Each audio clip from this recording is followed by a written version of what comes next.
Ma'am, Joydeb সরকারের বই বেরিয়ে গেছে, বইটা কেমন যদি একটু বলেন ভালো হয়। এই প্রসঙ্গে কমেন্ট এবং হোয়াটসঅ্যাপে মেসেজ অনেকজন করেছে। তো বইটা হাতে পেতে আমার একটু সময় লেগেছে, কারণ আমার পক্ষে কলেজ স্ট্রিট যাওয়াটা সম্ভব ছিল না। তো যদিও আমার বাবা কলেজ স্ট্রিট গিয়েছিলেন একটা কাজে, তো বাবাকে দিয়ে আমি আনতে পেরেছি তোমাদের এই বইটা। সেটা হচ্ছে জয়দেব সরকারের, দেখতেই পাচ্ছ, উচ্চ মাধ্যমিক অর্থনীতি, জয়দেব সরকার, দেবযানী সরকার। এই বইটা কেমন দেখো, আগের বছরগুলোতে মোটামুটি জয়দেব সরকারের বই প্রায় স্কুলেই রেকমেন্ড করা হতো।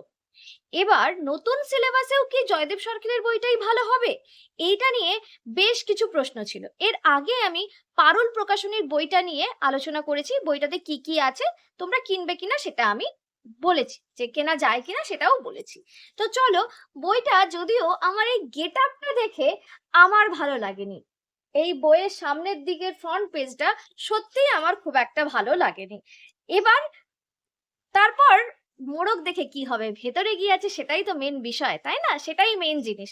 এটা দেখতে কেমন, বইটা দেখতে কেমন, সেটা জেনে সত্যি কোনো যায় আসে না, ভেতরের পেজে লেখাটা কেমন সেটাই জানার বিষয়। চলো এবার দেখি ভেতরে ভেতরে ঢুকি। তো এখানে যেটা আছে ফার্স্ট চ্যাপ্টারে যে তোমাদের ঘটনাটা কি ঘটেছে, সিলেবাসটা দেওয়া হয়েছে কিন্তু সিলেবাসে বলা হয়নি কতটা থাকবে, একটা দিয়ে দিয়েছে ব্যাস, এবার কতটা থাকবে কিছুই বলা হয়নি। সেই জন্য এখানে কয়েকটা অসুবিধা আছে বলে আমার মনে হয়েছে। সঙ্গে এই যেমন ধরো ল্যান্ড লেবার উৎপাদনের উপাদান সমূহের যে ব্যাপারটা ছিল সেটা এখানে কিন্তু তোমাদের সিলেবাসে দেওয়া হয়নি, কিন্তু এইটুকু না জানলে আমরা ইকোনমিক্স নিয়ে এগোতেই পারবো না। তো অবশ্যই পারুল প্রকাশনীর বইতেও রয়েছে এবং এই বইটাতেও রয়েছে, জয়দেব সরকারের পারুল প্রকাশনী হচ্ছে সম্পদ মুখার্জির বই এবং জয়দেব সরকারের বইতেও রয়েছে। এবার এই জায়গাটা দেখো, উৎপাদন সম্ভাবনা রেখা সম্পর্কে বেশ ডিটেলসে আলোচনা করা হয়েছে। এটা দরকার ছিল, আমার এটা মনে হয়েছিল যে এটা অবশ্যই দরকার আছে, কিন্তু সিলেবাসে উৎপাদন সম্ভাবনা রেখা সম্পর্কে কিছু দেওয়া ছিল না, এখানে দেওয়া হয়েছে। বইটাতে অবশ্যই দুটো বইতেই দেওয়া আছে, তবে এখানে লেখাটা, এখানে এই যে দেখো এক্সপ্লানেশনটা, এখানে একটা ছক দেওয়া আছে, তারপর দেখো ছবি দেওয়া আছে, সব মিলিয়ে বেশ ভালো এখানটা দেওয়া আছে।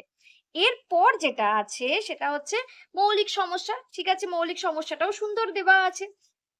এবার মুক্ত বাজারের সমর্থনে অ্যাডাম স্মিথের দর্শন চিন্তা, এটা তোমাদের দেখো সিলেবাসে কি আছে, সিলেবাসটা একটা বলে দেওয়া হয়েছে, এবার কি কি আছে সেটা সিলেবাসের ভেতরে আরো কি কি থাকবে সেটা বলা হয়নি।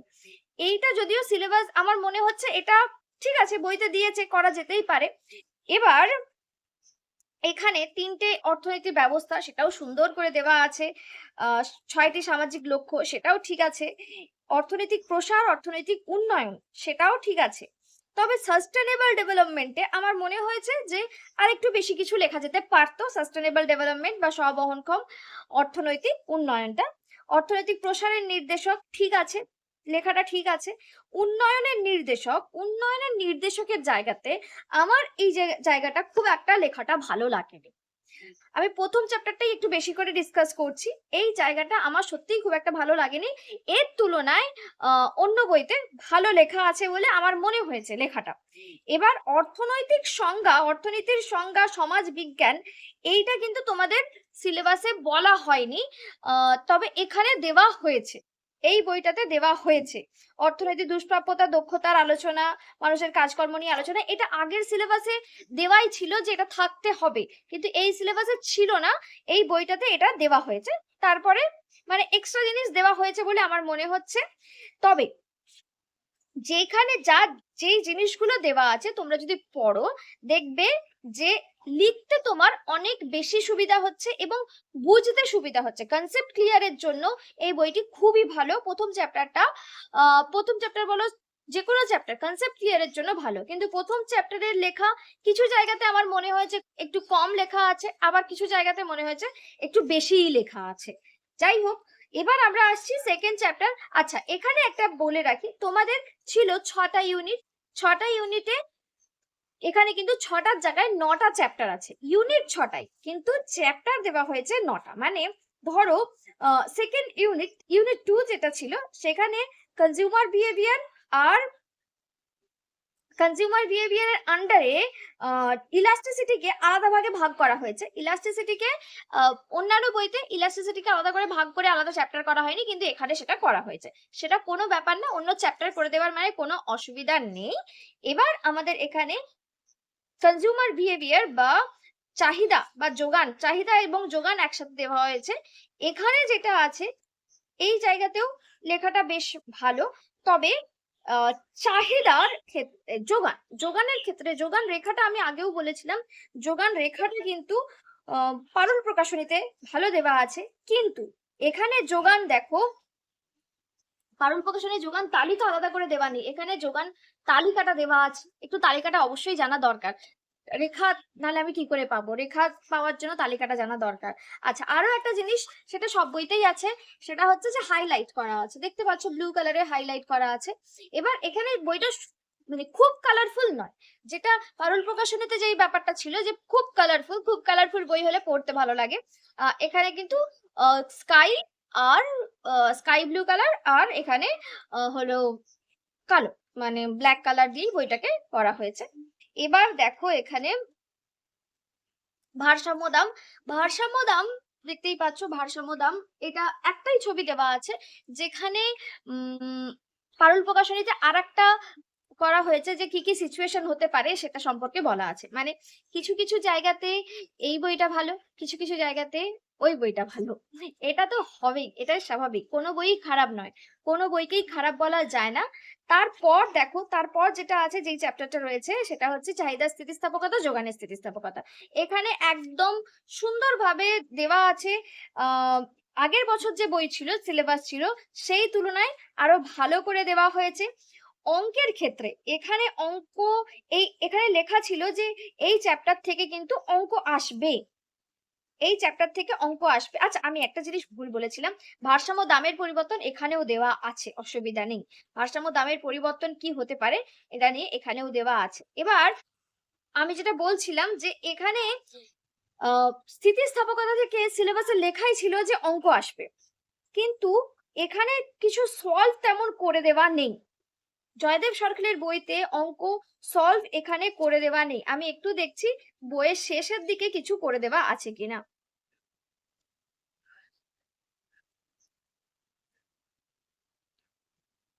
না, বইয়ের শেষের দিকেও যে কোশ্চেন গুলো রয়েছে সেই কোশ্চেন গুলোর মধ্যে অঙ্ক করতে দেওয়া নেই, এবং অঙ্ক নেই, কিন্তু এই চ্যাপ্টার থেকে অঙ্কটা দেওয়াটা দরকার ছিল বলে আমার মনে হয়, এবং পারুল প্রকাশনীর বইতে এটা কয়েকটা অঙ্ক এক্সাম্পল দেওয়া আছে, অবশ্যই দেওয়া আছে। আর কিন্তু এখানে আর একটা ব্যাপার, যে পারুল প্রকাশনীতে এই জিনিসটা এক্সপ্লেন করা হয়নি, এখানে এক্সপ্লেন যোগান স্থিতিস্থাপকতার বেশ কয়েকটা জায়গাতে আমার দেখে ভালো লেগেছে, এই বইটাতে বেশি ভালো লেখা আছে ওই বইয়ের থেকে, বা বেশ কয়েকটা জায়গাতে কিছু জিনিস আছে যেটা দেখে বোঝা যাচ্ছে না, মানে পড়ে হয়তো ক্লিয়ার করা যাচ্ছে না। পারুল প্রকাশনীর বইতে লেখা আছে, লেখা ভুল নেই, কিন্তু অনেকটা কনসেপ্ট ক্লিয়ার করার ব্যাপার থেকে যায়, যে না হলে ধরো আয় প্রভাব, পরিবর্ত প্রভাব, এইগুলো না বুঝলে করা যায় না। আচ্ছা, আয় প্রভাব, পরিবর্ত প্রভাব এখানে দেওয়া আছে কিনা আমি একবার দেখবো। পারুল প্রকাশনীর বইতে আয় প্রভাব, পরিবর্ত প্রভাবটা নেই, যোগানে নেই, এই চাহিদাতে নেই। তবে এখানে যেটা আছে সেটা হলো যে পরের যে ভোগকারীর আচরণ সংক্রান্ত তত্ত্ব,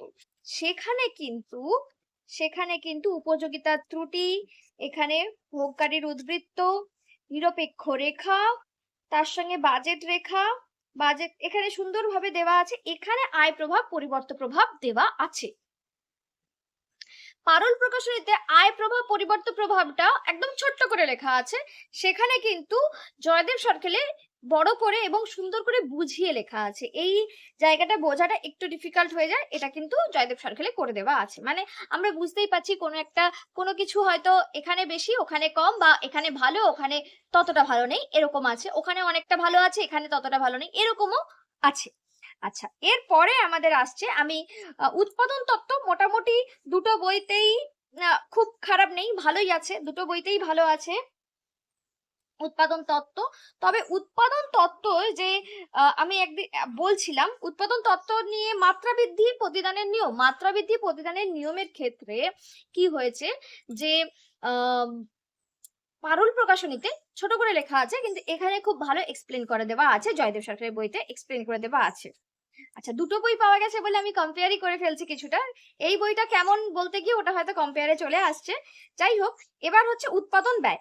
এখানে একটা জিনিস আমার বলার আছে, হয়তো এটা তাড়াহুড়া করে লেখার জন্য হয়েছে, খুব তাড়াতাড়ি গিয়ে হয়েছে।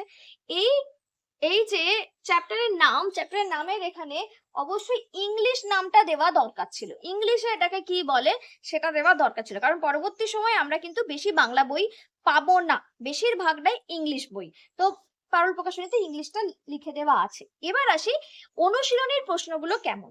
অনুশীলনীর প্রশ্ন পারুল প্রকাশনীতে কি করা হয়েছে, চ্যাপ্টার শেষ, অনুশীলনীর প্রশ্ন আছে। জয়দেব সরকারের বইগুলোতে আগের বইগুলোতে ছিল, মানে আগের সিলেবাসে লাস্টের দিকের বইগুলো চ্যাপ্টারের শেষে দিচ্ছিল কোয়েশ্চেন গুলো, আগের সিলেবাসে দেখা গেছে যে শেষে দেওয়া আছে কোয়েশ্চেনের ক্ষেত্রে আমার একটা জিনিস মনে হয়েছে যে এখানে সত্য মিথ্যা শূন্যস্থান পূরণ সবই দেওয়া আছে, তবে ফার্স্ট চ্যাপ্টারের কোয়েশ্চেন গুলো আরেকটু বেশি ভালো হলে মনে হয় ভালো হতো। যাই হোক, খুব কম নেই, প্রায় 90টার উপরে কোয়েশ্চেন আছে ফার্স্ট চ্যাপ্টার থেকে। প্রত্যেকটা চ্যাপ্টার থেকে অনেক অনেক প্রশ্ন আছে দুটো বইতেই। তারপর পরেরটা স্তম্ভ মেলানো হেনা তেনা সবকিছুই আছে, প্রথম চ্যাপ্টারটায় স্তম্ভ মেলানো আরে দেওয়া নেই। আচ্ছা, এবার আসছি, আমি পারুল প্রকাশনীতে একটা জিনিস বলেছিলাম যে ভালো লাগেনি, সেটা হচ্ছে রেভিনিউ অংশটা আমার ভালো লাগেনি। রেভিনিউতে একদম ছোট্ট করে ছেড়ে দেওয়া হয়েছে, রেভিনিউ কি, রেভিনিউ ছবি টবি দেওয়া হয়নি, কিন্তু এখানে রেভিনিউ এর ছবি দেওয়া আছে, দেখতে পাচ্ছ রেভিনিউ এর ছবি টবি দেওয়া আছে, ঠিক আছে। আচ্ছা, ছবি দেওয়া আছে, সুন্দর করে বোঝানোও হয়েছে। আর আমি একটা জিনিস খুঁজছিলাম, সেই জিনিসটা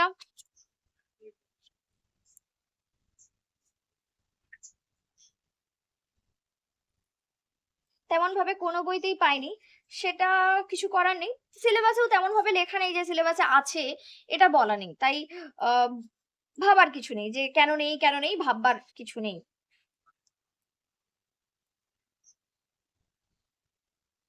না, জয়দেব সরকারের জিনিসটা আছে, এই যে টিবিসি রেখাকে দর্পণে প্রতিফলিত প্রতিবিম্ব বলা হয়, উৎপাদন রেখার দর্পণে প্রতিফলিত প্রতিবিম্ব বলা হয়, এই জিনিসটা কিন্তু আমি খুঁজে পাইনি, পারুল প্রকাশনীতে এতে আছে।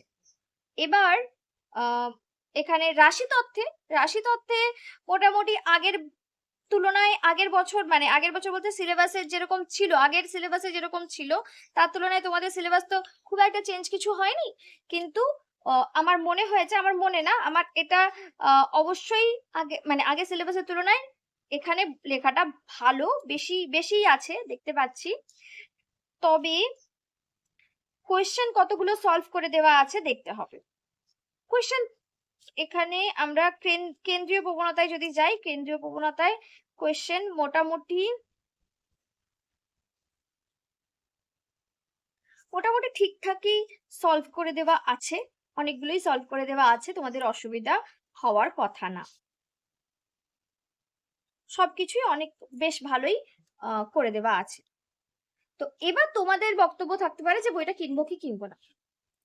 এখানে বলি যে স্কুল যেটা রেফার করছে সেটা কেন, কারণ হলো দেখো, তোমার 11-এর পরীক্ষা 11-এই হবে, স্কুল কোয়েশ্চেন করতে পারে, বোর্ডের কোয়েশ্চেন হবে কিনা এখনো সিদ্ধান্ত নেওয়া হয়নি, যদি বোর্ডের কোয়েশ্চেন করে তখন অন্য সাজেশন দেওয়া যেতে পারে, কিন্তু যেহেতু এখনো আপাতত বলা হচ্ছে যে স্কুলই করবে, আগের বছরও স্কুলই করেছে কোয়েশ্চেন, তো সেই দিক থেকে স্কুল যদি তোমার স্কুল যেটা রেফার করছে সেই বইটা পড়াটাই বেশি ভালো হবে, কারণ স্কুল ওই বই থেকেই কোয়েশ্চেন করবে, তাই স্কুল যেটা রেফার করবে সেটাই কিনবে। এবার যদি বলো কনসেপ্ট ক্লিয়ার করার জন্য বা ইকোনমিক্সটা বোঝার জন্য কোন বইটা কিনবো, সেক্ষেত্রে এই বইটা কি কিনবো, যদি তোমার প্রশ্ন থাকে এই বইটা কি কিনবো কনসেপ্ট ক্লিয়ার করার জন্য, ইকোনমিক্স জানার জন্য, হ্যাঁ অবশ্যই তুমি এই বইটা কিনবে। বোঝা গেল কি বললাম? আচ্ছা, এটাতে কত দেব? এটাকে আমি 10-এ, এটাকেও 10-এ 9। আগের তোমরা বলবে আগেরটাও 10-এ 9 ছিল, তার কারণ দুটো বইতে, আমি আরো একবার বলছি যে দুটো বই ভালো, কোনোটাই খারাপ নয়, কিন্তু কোনোটাতে ওটাতে বেশি ভালো আছে, এটাতে একটু হয়তো কম আছে, আবার এটাতে কোনো একটা বেশি ভালো আছে, ওটাতে একটু কম আছে, এই হচ্ছে ডিফারেন্স। এবার তোমাকে পড়তে হলে দুটো বই তুমি কিনতে পারো। এবার দুটো বই কেনার সাজেশন আমি এই মুহূর্তে দেব না, কারণ দেখো আচ্ছা, বইটার দাম কত? বইটার দাম ১৯৫ টাকা। আমি এটা কলেজ স্ট্রিট থেকে নিয়েছি ১৬৫ বা ১৬০ বা ১৬৫ তে নিয়েছি। আর তোমরা তোমাদের বইয়ের দোকান পাশের বইয়ের দোকান থেকে পেয়ে যাবে। পারুল প্রকাশনীর বইটা পাওয়া যাচ্ছে না, কিন্তু অনলাইনে পাওয়া যাবে। অনলাইনে তোমরা যদি অর্ডার দাও তুমি কিন্তু পেয়ে যাবে, কিন্তু বই দোকানগুলোতে পাওয়া যাচ্ছে না। এইটুকুই বলার ছিল এই বই সম্পর্কে। তোমরা যেহেতু এখনো পর্যন্ত ইকোনমিক্স কিচ্ছু তেমন একটা পড়োনি, তাই বুঝতে পারছো না যে ভেতরে ম্যাম কি বলছে, এটা আছে ওটা নেই। যখন তোমাদের সিলেবাসটা শেষ হয়ে আসবে তখন বুঝতে পারবে যে কি বলেছি। তবে বলবো যে এই বইটা তুমি কিনতেই পারো, স্কুলে যদি রেফার করে কিনতেই পারো। আর স্কুল যদি রেফার না করে, তোমার যদি মনে হয় বইটা থেকে তোমার কনসেপ্ট ক্লিয়ার করা দরকার আছে, একটু বেশি কনসেপ্ট ক্লিয়ার করতে চাইছো, যেমন ধরো আয় প্রভাব, পরিবর্ত প্রভাব, এইগুলো বেশি করে জেনে রাখতে চাইছো কারণ পরবর্তী সময় তোমার যাতে কাজে লাগে, যদি ইকোনমিক্স নিয়ে পড়তে চাও, সেক্ষেত্রে তুমি এই বইটা অবশ্যই কিনতে পারো। এই ভিডিও তোমাদের কেমন লাগলো অবশ্যই জানিও। আর তোমরা অনেকে রিকোয়েস্ট করেছিলে ভিডিওটা নিয়ে আসার জন্য, তাদেরকে অনেক থ্যাংক ইউ। আর এই ভিডিওটা দেখার জন্য তোমাদেরকে অনেক থ্যাংক ইউ। আর যদি আমার কাছে অনলাইন বা অফলাইন ক্লাস করতে চাও শুধুমাত্র ইকোনমিক্সে, অবশ্যই কন্ট্যাক্ট করতে পারো। কন্ট্যাক্ট ডিটেইলস আমি ডেসক্রিপশন বক্সে দিয়ে রাখবো। Thank you.